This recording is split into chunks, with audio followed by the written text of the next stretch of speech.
with the morning session, so many panelists have told how to bring 450 and bring the net zero. So there's a lot to do. First and foremost, as my co-moderator has told, that renewable forecasting is very essential. So how we integration is more, forecasting is a small part of it, the entire grid integration. So how we gear ourselves to meet this daunting task, that's the most important. As a country, as a utility, as a practitioner, we have to see how things can be. So we need to have certain interventions on the policy sides, on the regulatory side, on the practice, technology, and capacity building. All four have to be there to effectively integrate the grid, the renewables of 450 and bring to the net zero energy.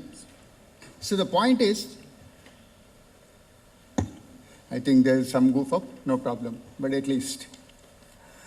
So how to make ourselves ready? So first of all, as you all know, India, we have recently come up with a grid code where plenty of enablers are there, how to integrate renewables, how to bring in flexibility, how to bring in various parameters to keep the grid safe, reliable, and sustainable. That's most important.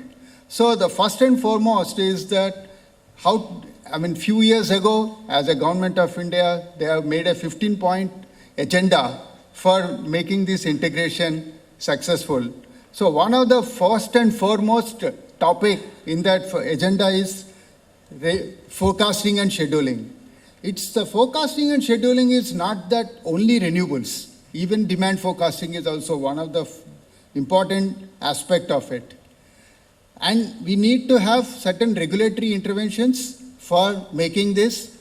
In the process, CRC has come up with grid code, and now you all know, new grid code, a draft grid code has been offered, and many interventions have been taken. So the issue is how to do it. So the technological intervention is establishment of renewable management centers. I was expecting some Power Grid representative will come and give more details about REMC. Doesn't matter.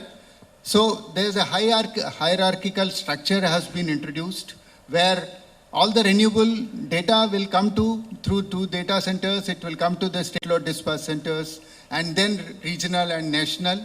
So a framework has been already established, and now each control center has been provided with 3 forecast providers. So India, we need to develop a lot on forecasting service provider and the weather management information systems also.